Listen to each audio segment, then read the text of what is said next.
I'm joined by the author and associate editor of The Spectator, Douglas Murray. Well, Douglas, you've been waiting patiently over there in Israel. What did you make of that extraordinary interview?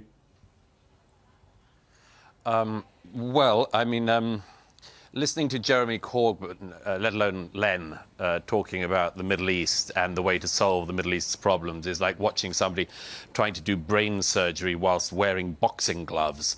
I mean, it is so cack-handed, it's just beyond belief. Nobody in this region could make any sense of their dreams and claims and assertions. Everything that they said falls apart on first analysis. And the most extraordinary thing to me was Jeremy Corbyn's resolute refusal to answer two simple questions. Should Hamas stay in power and are they a terror group? He wouldn't do it. I mean, Len McCluskey answered both, but Corbyn was paralysed. He could not answer those two basic questions. But I'm afraid, as you know, Piers, that's a character career trait of Jeremy Corbyn's. It was just the same with Sinn Féin IRA.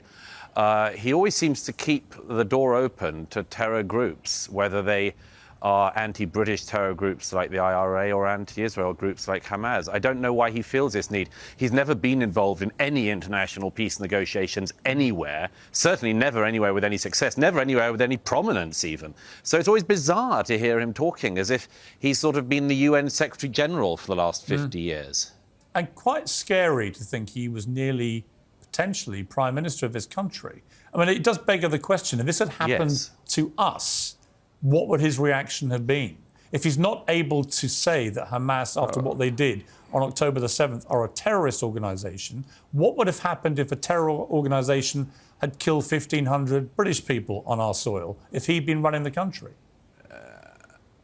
Absolutely, and I'd add to that. I mean, you know, he talks about the importance of clarity and being absolutely clear on things, and is very unclear on things himself. What he just said there about the Palestinians and Hamas, and I mean, he and Len McCluskey talk about Palestine, for instance. What do they mean by Palestine?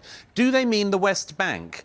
Do they mean the West Bank and Gaza? Do they mean the West Bank, Gaza and East Jerusalem? Like, what is this state? Do they mean everything in pre-1948 or post-1948? They never say. They just talk about this non-existent state that still doesn't exist because for decade after decade, people like them have supported the worst possible elements and have encouraged them in this delusion that Israel can be disappeared. It's not going to be disappeared. And yet this delusion is encouraged, among other things, among some people in the Palestinian leadership, which is why when they're offered 99% of a state, as they have been time and time again, they say no, because 99% isn't 100%. Well, that clip I found of Bill Clinton from a few years ago was very telling, both in his description of what Hamas do, which they're now doing, and also in the fact that he had a great settlement there, and Arafat at the last minute screwed him, just walked away.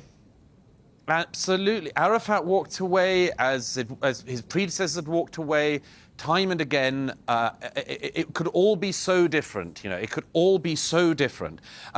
Just going back to what's happened in Gaza since the withdrawal, you know, remember the Israelis left Gaza in 2005. It was extremely traumatic for the people of Israel because they saw members of their own army pulling forcibly Jewish families from their homes because they said that they would give Gaza over to the Palestinians. There were elections. Hamas won the elections, killed their Fatah rivals, and then never had another election. How can anyone defend this group or believe they're a legitimate government of Palestine?